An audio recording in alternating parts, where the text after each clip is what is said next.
So, Sean Hooper, I'm a specialist solutions architect called a transformation architect within AWS. And I help customers that are looking at their portfolio and wondering, well, what do I do about this to be able to get to a place where I'm able to use modern tools, get things in the cloud that perhaps aren't in the cloud now, and keep evolving in such a way that I'm not always having to clean up my mess. It becomes a lot easier to continue on with new modern things. And usually this is a fairly lengthy journey. So there's a number of us specialists to help customers. And these customers we're finding fit into all these different verticals. And that's great. Thanks, Jackson. Yeah, just keep, I'll give you any click prompts I need, but that's good timing. We've found that even since the pandemic, right through 2020, and we're seeing it in 2021, that the customers we deal with in all these different industries are struggling even more than they were before to get to the cloud while driving efficiencies in their business and all that sort of thing. You know, we're familiar with the story, but keeping up as there are more pressures and gets faster and faster, we're finding that whatever we've got that isn't modern is really a set of shackles that's holding us back. What we did see in 2020 was a real acceleration of things like digital transformation, expansion of e-commerce, and then a lot of the things you'd expect from remote working, like telemedicine, video conferencing, online teaching, and then even fintech being fueled not just by those, but other new technologies like 5G and so on. So every year, those pressures that we thought we knew were there, they are absolutely being exacerbated, and companies are still just wanting to squeeze the value they get out of tech. Next slide, thanks, mate. So it's worth doing. Oh, sorry, no, we had it there, little footer. It's worth doing because what we're seeing is if customers not only migrate, but modernize, they're not just getting back. Yeah, sorry, we're still on the previous slide, mate, the footer there. If you can click back to, yep, right there. So down the bottom there, these are some of the savings we're seeing in just in 2020.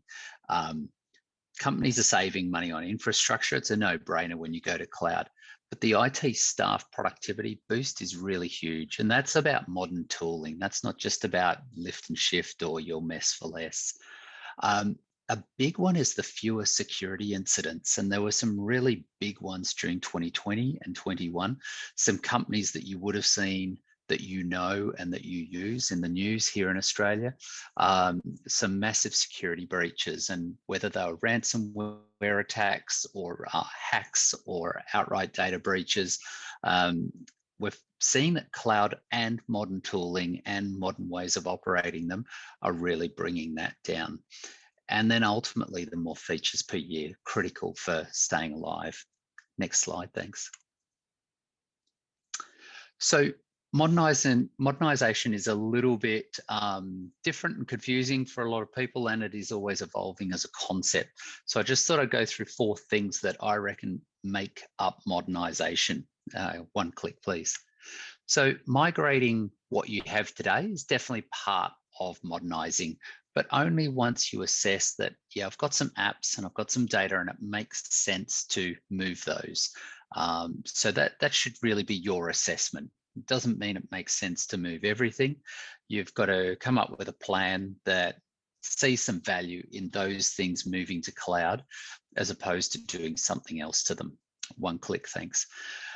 The next is optimizing. And this is really important because I think this is something that everyone needs to do forever.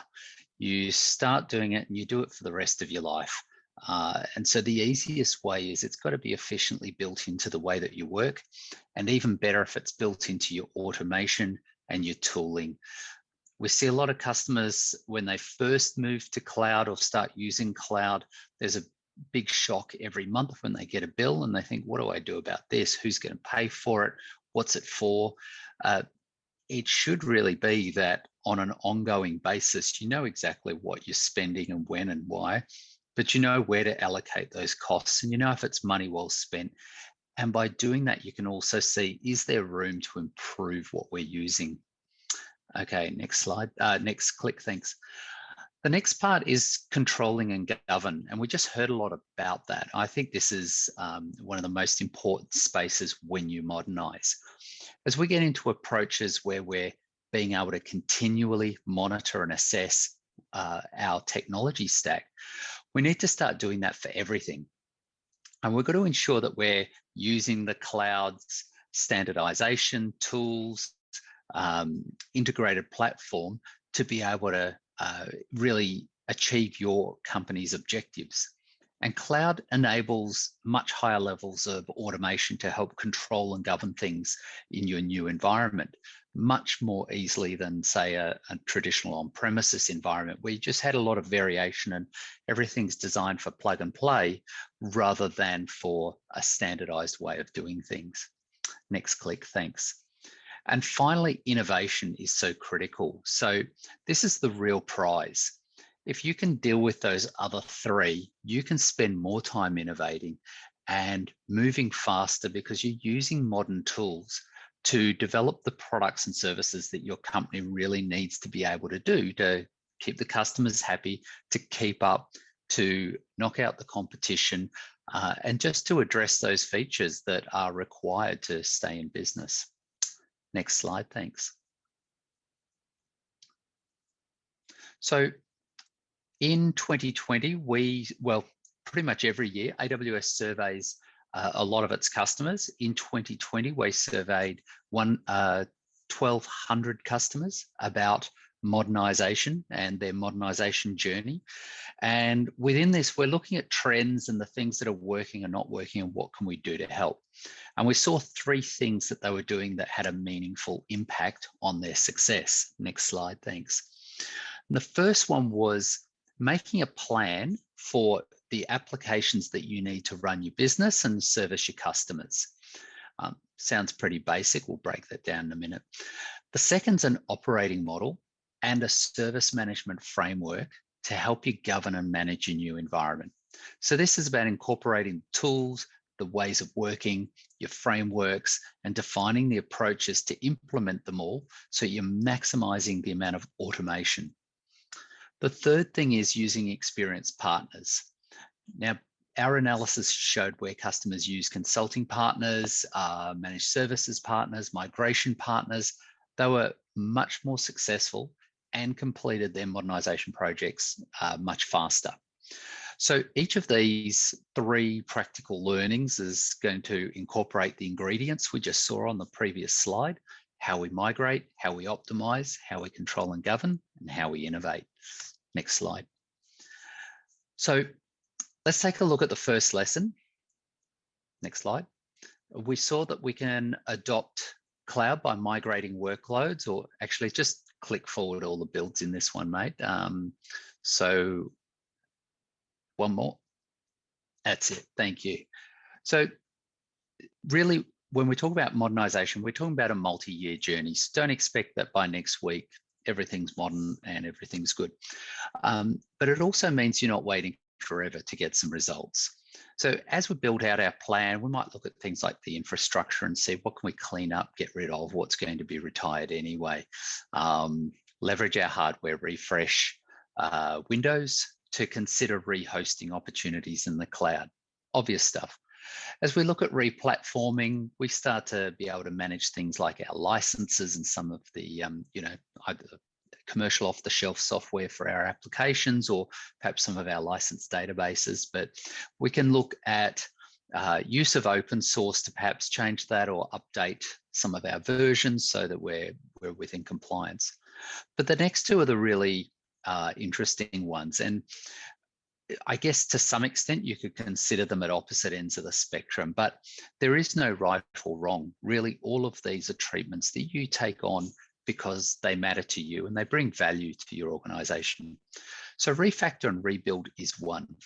Monolith applications can be strangled, broken apart, refactored, changed, and it can be done incrementally. And things like microservices and containers and serverless are just a very small part of the immense toolkit that we have at our disposal. and repurchase as SaaS. And being part of a pre-integrated ecosystem is the other.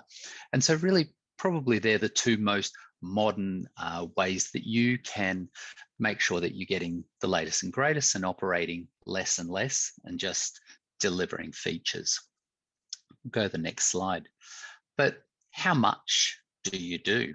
So this split is what we saw in 2020, and this is following a trend that we've seen for about the last 5 years now, that as part of a plan, companies are finding that before they even start, about 30% of what they've got today, they don't really need to think about it because 10% is going to go away, or they already have a plan that the next 18 months, someone's going to do something to it.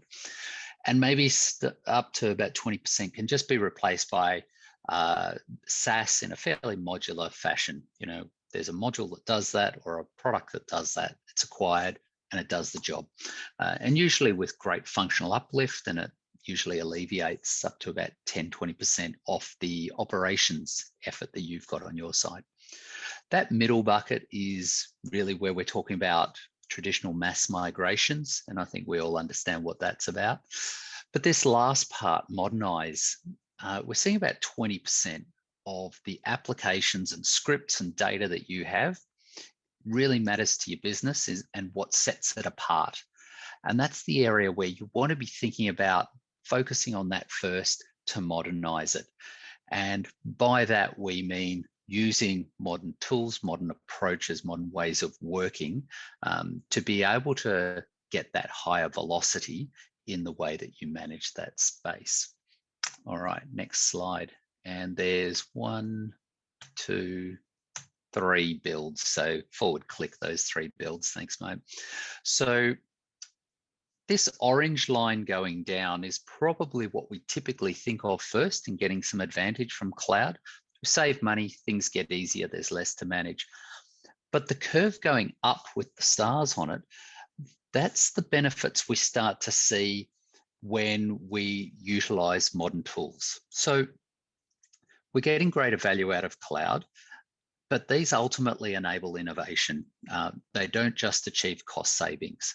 And the more you progress up those paths, the more these strategies lead to cost-effective ways to do brand new things. So the things that you can't do today because there isn't enough money or time, it's by starting on that up journey there, using the automation tools and offloading operations. It begins there to continue up that journey of being able to do more new things. Next slide, thanks. So this next slide, it does show a bit of a spectrum, and some of it is probably older, harder, more rigid ways of doing things on the left with things like our on-premises data centers, server infrastructure, and so on, compared to the right, where we have a completely almost hands-off approach in terms of operations to SaaS and ecosystems. But the things in the middle are probably more of a pick list of the various things that we can choose to help us free ourselves from our current constraints and our current tech lock-in and give us some freedoms to experiment, build new things, and release those things faster, like in hours or days rather than taking months, and getting us towards that dream of being able to deliver software as a set of discrete, smaller services. Next slide, thanks. So that's what a plan looks like. And maybe build this one out. It's the 4 ingredients. So a plan for modernization has got all 4 of those ingredients in. You can't really have a modernization plan that only migrates or only looks at control and governance. It's got to have all 4 of those in it. Let's go to the next slide. So the next bit is building an operating model and a service management framework. And this is the one that really speaks to me, because I think this is where you can really get bogged down and lock your software into a particular mode. And doing it right with automation is about freeing it up. Next slide. So I've used this Mobius loop as a way of describing continuous monitoring, planning, coding, building, testing, deploying. Like, it just doesn't stop. But as you can imagine, as we get to smaller services and higher levels of automation, we go through this loop faster and faster and faster. And it gets to the point where now our ability to monitor what's going on and respond to that can't be achieved in months or days because the software will have changed by then. So now we need to be able to respond to lack of resources or lack of connectivity or new requirements or new integration. We've got to be able to respond to that sub-second.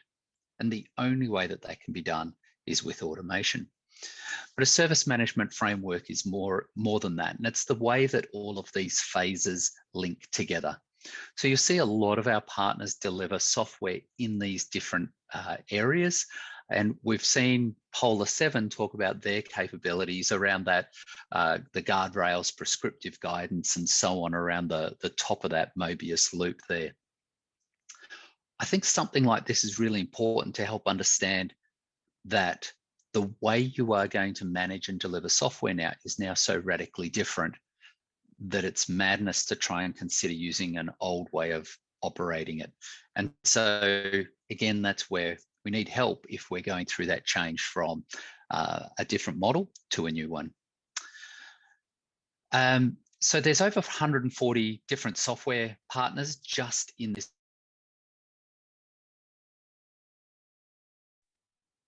Apologies. Can you still hear me? I was just receiving a phone call. I think it dropped me out. Yep, we can hear you again. Oh, good. All right. We'll jump to the next slide, just in the interest of time, and we can probably pick up the rest through Q&A. Just click through, build it out. It's the 4 ingredients again.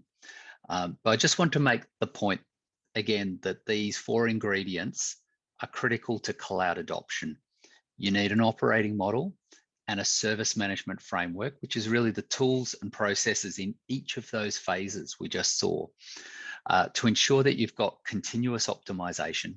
You're actually controlling and governing it in the time frames that these new cycles occur in. And we can see that there is plenty of choice across those phases, but they do need to integrate and be brought together. Next slide.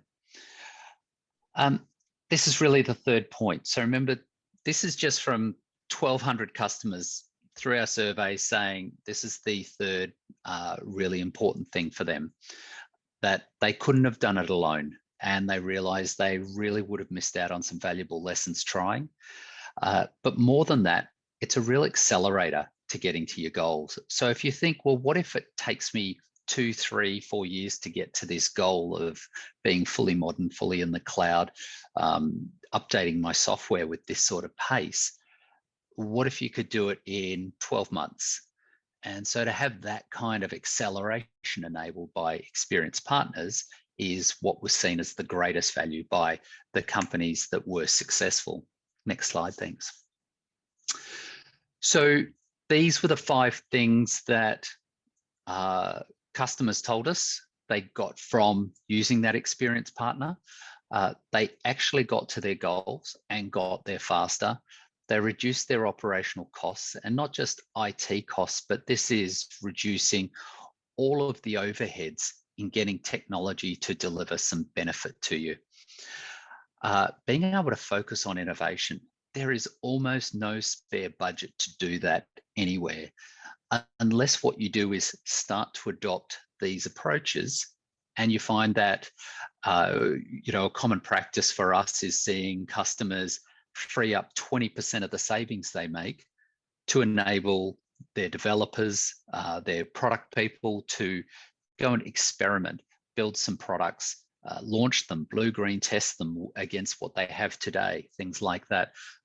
Use some AI ML to do some experiments that show the value in the data that they've already got. And I've already talked about security and compliance, and obviously developing your skills is a really big, powerful accelerator by going through that work with a partner. Next slide, thanks.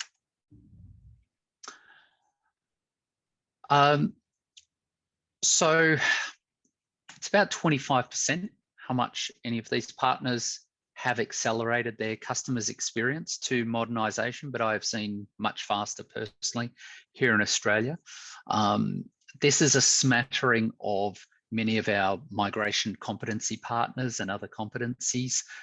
And these are the organizations that know how to modernize the way you build, the way you modernize, the way you manage, govern, and extract value from your software. Next slide, thanks. Oh, next slide, thanks. Yep. Okay. It's all right, we've skipped one. You guys can talk about Polar 7. I was going to talk about your 4 competencies, but that's all right. We can cover that later. As well as our partners, AWS brings a lot to the table.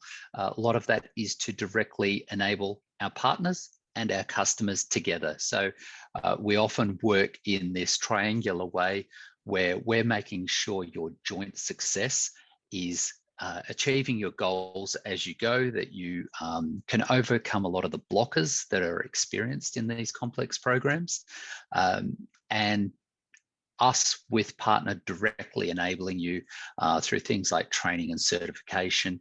Really powerful way of beginning your change to a more modern culture and ways of working. Go to the next slide. Oh, there's a click in there. We'll skim past that. There's a quick URL there. Obviously, we'll make these slides available and you'll see some of these things you can drill down in. Just build this one out. Thanks, mate. So again, our 4 key ingredients. This comes through in the use of experts, because they can help you in the assessment of what to migrate, whether there is value in it or not. In optimizing, so just using people who've done this before is in itself an optimization effect. You will save time, you'll reduce risk, and you'll reduce costs. You'll avoid blockers that thousands of other customers have hit trying to just do it by themselves blindly. And you'll build up the skill set within your team as well. So you'll be optimizing your own staff.